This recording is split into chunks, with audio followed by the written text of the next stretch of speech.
La Sorbonne, la plus ancienne université de Paris. Ce jour-là, Léa et Gabriel partent réviser leurs cours. L'une est étudiante en droit, l'autre en sciences sociales. Mais dans quelques heures, une de ces jeunes filles va vendre ses charmes à un inconnu.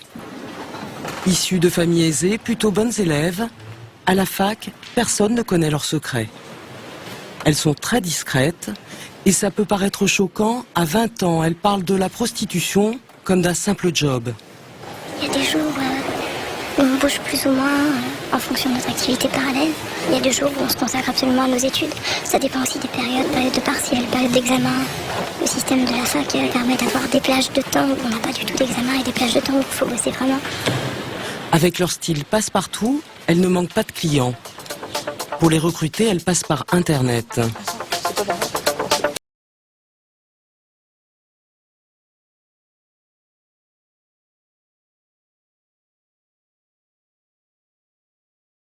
Des petites annonces avec la mention étudiante. Impossible de savoir combien sont ces jeunes femmes. Leurs tarifs, quelques centaines d'euros pour un rendez-vous d'1 heure ou 2.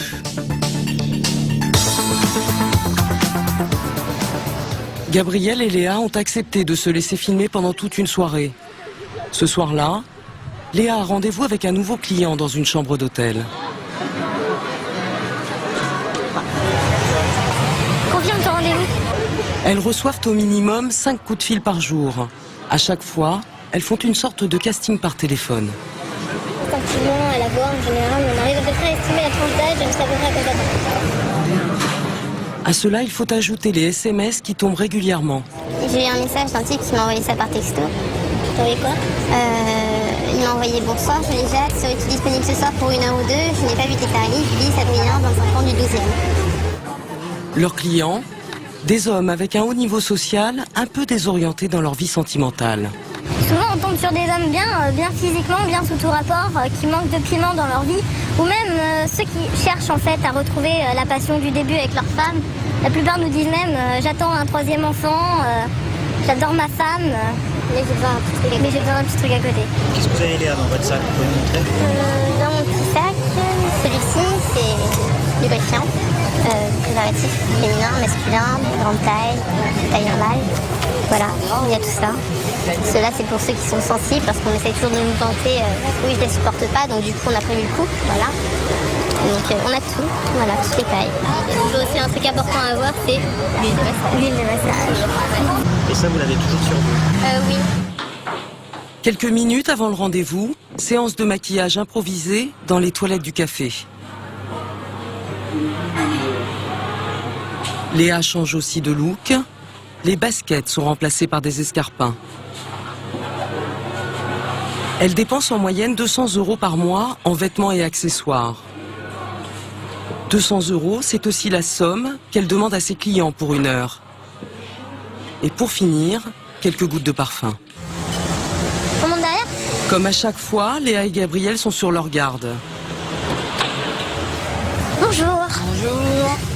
À chaque rendez-vous, elles ne savent pas sur qui elles vont tomber. À part le numéro de téléphone, elles ne connaissent rien de leurs clients. Alors elles se rendent sur place toujours à 2. Chacune son rôle. Quand l'une s'occupe d'un client, l'autre se tient prête à donner l'alerte. Ce soir, Léa sera donc sous la surveillance de Gabriel. Ça va, t'es pas trop stressée? T'as un pied? Oh, mais t'inquiète. Ça va bien se passer, de toute façon, je suis pas loin. Voilà, mais c'est pas ça, c'est soit 1 ou 2 heures, je sais pas. Tu me check par texto, tu me tiens au courant. J'attendrai rien, ton texto. Beaucoup de précautions car elles vivent dans la peur permanente du viol ou de l'agression. Une crainte fondée car il y a 1 an, Gabriel a eu un sérieux problème avec un client.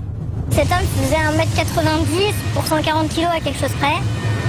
Et il m'a littéralement violée. Il m'a utilisée comme une poupée. Je me suis fait porter, jeter dans tous les sens. Et ça n'a pas été facile parce que il a fallu rentrer chez moi en disant j'ai une sale journée mais c'est rien de grave, alors que j'arrivais plus à m'asseoir, que j'arrivais plus à marcher et que j'avais envie de pleurer toutes les 5 secondes. Un drame terrible après lequel elle s'est arrêtée quelques mois. Elle a ensuite repris ses activités. C'est là? Ok, bah t'es là. Par contre, nous, on continue encore un petit peu. Gabrielle est encore plus tendue quand son amie part en rendez-vous. Léa a débuté il y a seulement 8 mois. C'est toujours un stress énorme de la laisser partir comme ça parce que, mine de rien, quand on est étudiante, quand on a 20 ou 21 ans, c'est pas facile de rentrer dans un hôtel pour rencontrer quelqu'un qu'on connaît pas. Dans quelques minutes, Léa doit envoyer un message à sa copine pour dire comment s'est passée la rencontre.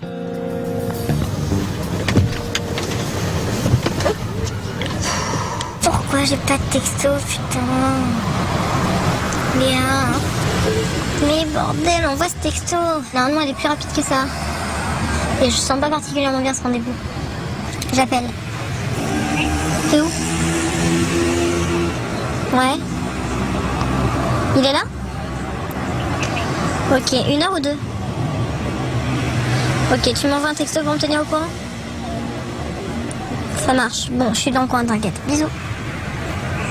Ciao. Malgré ce coup de fil rassurant, Gabrielle ne va pas relâcher sa vigilance. Elle a pris place dans un bar. 10 minutes plus tard, elle décroche à nouveau son téléphone. Léa, c'est Gabi, écoute, ton téléphone il est éteint, je commence à grave stresser, je comprends pas pourquoi il est éteint pendant un rendez-vous. Normalement t'es censé me prévenir si tu l'éteins, je commence un peu à paniquer, préviens-moi vite, je t'ai envoyé un texto, l'accusé de réception il est en attente. Tant que j'ai pas marqué réception, je panique, alors s'il te plaît réponds-moi oui. Si dans une demi-heure j'ai pas de nouvelles de toi, je commence à paniquer. Et j'appelle éventuellement. Elle est prête à appeler 2 amis en renfort pour se protéger. Ok, bon allez, je te laisse, bisous. C'est elle. Allô? Tu sais que j'ai paniqué comme un abruti? Non, pas toujours, tu préviens en général. D'accord, tu restes encore combien de temps?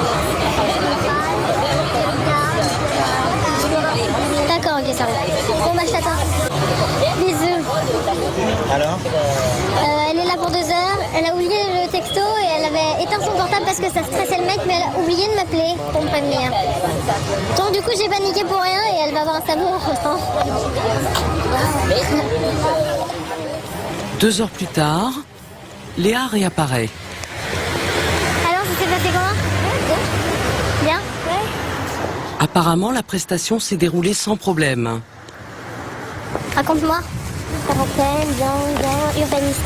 Oh, le mec était adorable, mais voilà. Premier réflexe, montrer son argent à sa copine. D'accord. T'as assez? Ouais, je pense que c'est bon. Il y a combien dedans? 400. 400, ouais. Et comment vous arrivez après à oublier, à passer à autre chose? On a l'argent en poche, avec une envie, c'est manger ce soir, dormir, prendre une douche. Voilà. C'est un peu... Par mois, elles affirment gagner plus de 1 000 € chacune. Alors comment de simples étudiantes en sont-elles arrivées là?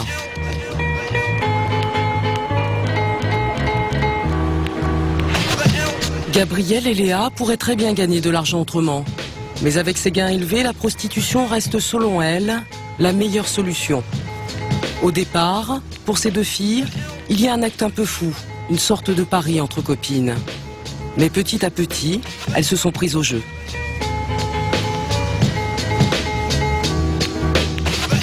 Au début, c'était un délire avec une amie à moi qui s'est lancée en même temps que moi. Aujourd'hui, on est 4 amis à pratiquer. La raison principale, c'est la fainéantise. Oui. On aime les belles fringues, on aime la lingerie, on aime sortir avec ses amis et on a nos parents qui ont un bon salaire chacun. Et le fait est, c'est de pouvoir garder ce statut Tout en devenant adulte sans leur demander quoi que ce soit. Mais il y a aussi qu'en bossant au McDo pendant 20 heures par semaine, j'ai pas le temps d'aller travailler à la bibliothèque. J'ai pas le temps. Je suis pas d'accord avec vous, il y a plein de gens qui y arrivent. Mais ils sont courageux. On voit qu'on gagne en 2 heures de temps ce qu'on gagnait en 1 mois en travaillant là-bas. Et voilà, c'est tout simplement. Donc on se dit, qu'est-ce que c'est 2 heures dans 1 mois? En fait, il y a d'autres raisons plus douloureuses.